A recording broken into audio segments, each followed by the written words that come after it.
Hey guys, welcome back to another review on the Telling the Odds movie channel. Today we're going to be talking about Marvel Studios' Eternals. Eternals is directed by Chloe Zhao, the Academy Award-winning director for last year's Best Picture winner Nomadland, and it involves a star-studded cast including Richard Madden, Gemma Chan, Kit Harington, Kumail Nanjiani, among others. And Eternals follows these 10 powerful figures set down on Earth thousands of years in the past by beings known as the Celestials to safeguard humanity against the evil deviants. And after centuries of peace and inactivity, this makeshift family is drawn back together for a confrontation of world-bending proportions. I had heard mixed things about this movie. I always tried to not let the already established critic scores and the Rotten Tomatoes scores and stuff and everything that appears online.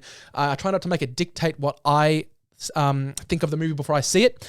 So I kind of just removed all that from my mind. Basically what I gathered from all that is that Eternals, and whether or not you like it, really depends on what kind of film goer you are. And I pride myself on being an open-minded film goer, and I can get invested in anything that has a good characters and a story that I can connect with. So I was really intrigued as to what I thought of Eternals. So what did I think of Eternals?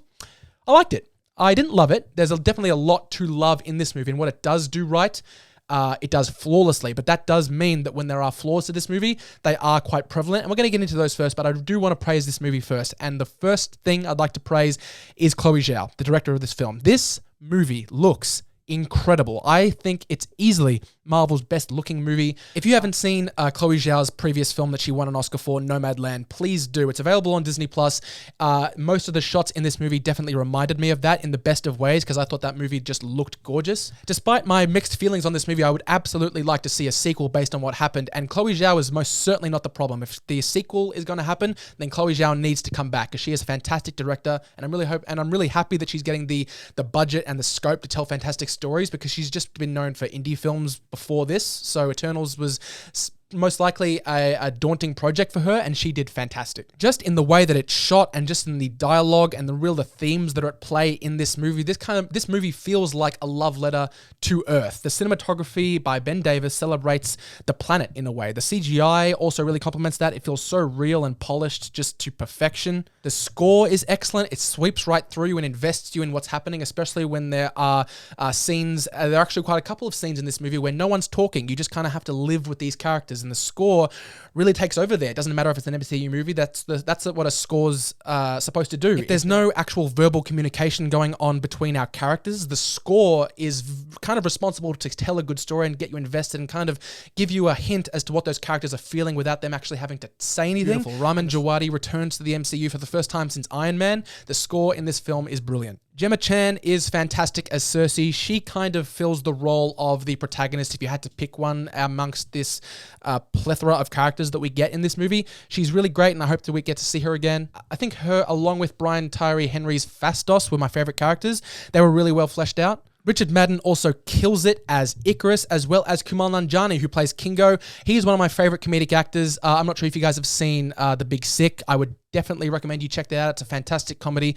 Kumail Nanjiani is a great actor, and he's proving it here because, yes, he does serve as the comic relief in some spots, but he has some dramatic moments, and he pulls them off really, really well. There's a lot of dramatic stuff relating to his character arc towards the end of the film, or towards the start of the third act, that I thought he pulled off brilliantly, and I understood some of the decisions that he makes towards the end of the movie was completely founded purely based on how good his performance was. This movie also has some brilliant thematic depth. This movie plays with ideas of humanity and are we worth saving and that kind of thing. And it's very prevalent to the world today, and it was handled in a way that didn't feel pessimistic towards humans, because in a lot of ways, in the same way that the cinematography and Chloe Zhao's direction serves as a love letter to Earth, the way that the Eternals are portrayed in this movie as kind of guardians of humanity since the thousands and thousands of years since they've been on Earth, they do acknowledge humanity's flaws. They understand they are misguided, they need to be led, but ultimately it is a love letter to how good humanity can be and the potential that we have as a race, which I really, really enjoyed. Massive kind of world-bending themes like that aren't easy to execute, and I thought this movie did it really, really well. It's done in a way that they're not beating you over the head with humanity's flaws and the tragedies we've committed over centuries. All that is discussed, but it's done in a way that actually celebrates humanity for all the good it brings and all the good that it has the potential to bring. I really appreciated a lighter take on ideas of human fallibility, and I feel like Chloe Zhao touched on an easily mishandled subject with such poise. When the movie moves into its third act, the antagonistic characters, I won't spoil who they are because this movie is still relatively new in theaters.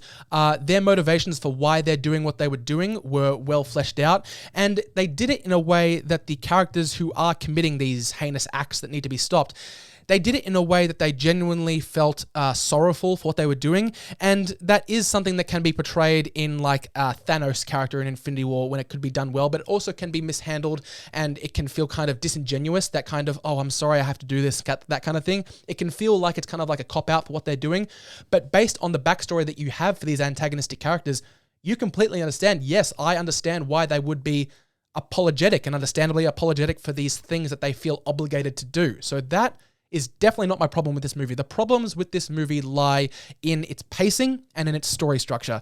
This movie, at certain points, feels like it's lacking a sense of urgency, and it caused extended portions of the movie to drag. There are large portions of this film that are devoted to assembling this team and that getting the band back together dynamic, but at some points it was done in such a casual, blasé way that it didn't really reflect the urgency and the importance of this mission that they have to go on that's set up at the start of the movie.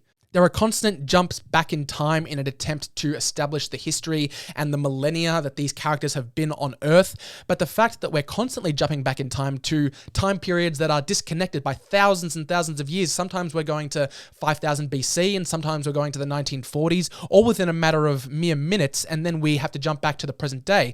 So when you're jumping through all that time, it does feel disjointed, and it is their attempt to establish groundwork and backstory for these 10 characters in an only 2.5 hour movie. Understandably, 2.5 hours is quite long, but for 10 completely new characters, I can understand why you would struggle to get them all developed, and that's why there are certain characters in this movie that don't feel as developed as I would have liked them to be, like Sprite, Gilgamesh, Angelina Jolie's Athena. They're all fantastic in the movie, and they have some really great set pieces, but there are certain aspirations, motivations that these characters have that don't really feel earned because we just didn't know enough about them. There are parts of this movie, and I've actually seen this criticism be used a couple times, there are actually parts of this movie that I would love to see expanded in even possibly a Disney Plus show, instead of rushing right to an Eternals movie. I understand that maybe this is going to really delve into the bigger picture MCU and some of the stuff that they have planned for this new phase of Marvel movies, so I understand maybe the necessity for creating this movie right from the get-go, but it just feels like you could have delved into these characters a little bit more and devoted a little bit more time to making sure that we were invested in them before showing all this stuff and this world-bending stuff that they get into in this movie. This movie also struggled to nail down a clear-cut antagonist as the film progressed at times, to the point where we were getting into the third act of the movie and I had no idea what to expect, and not in the incredibly good way. It was more so that I haven't really understood the motivations of these antagonistic characters enough to be fully invested and to actually fully understand what this third act is even going to look like. Once the third act does take place, it's great. It's beautiful. It's CGI. It's gorgeous. Again, it's directed well, but I feel like the movie's third act would have been more climactic and it would have felt deeper in here if we had felt a little bit more about the characters and why they were doing what they were doing. So really all the gripes of this movie kind of extend back to the characters and the lack of development we got for them. If this film had a more concise story structure and properly fleshed out character motivations, I feel like it would have been executed a lot better. For the most part, guys, there was a lot to like in Eternals. Again, it's not my favorite MCU movie, not by a long shot, but there is a lot to love in it. There is parts that I love of this movie. Again, Chloe Zhao is revolutionary as a director. I want to see her back. All the performances are fantastic. So if we do see these characters again, I will have no gripe for that. I just hope that we'll get them to, well, I just hope that means we'll see them a little bit more developed in the future. The CGI is beautiful, the score is revolutionary, and other than the urgency problems and the lacking parts of the story structure, I would say that Eternals is definitely worth the watch. Go see it, because it's definitely worth the watch as far as connecting to the rest of the MCU, but it also is an enjoyable watch that I think everyone can get a a good time out of. Okay, guys, that is my finished review for Eternals. I really hope you enjoyed. I currently have a review for Shang-Chi and the Legend of the Ten Rings out as well, so go check that out. I'm also going to have a couple of reviews later for you guys, as well as the Telling the Odds podcast with myself and Michael, my co-host Michael. Be sure to check that out every week on the Telling the Odds channel, where you are right now, as well as downloading us on Apple Podcasts, Spotify, and basically everywhere else you can find podcasts. So thanks a lot, guys. Tune in next time, and I'll see you later.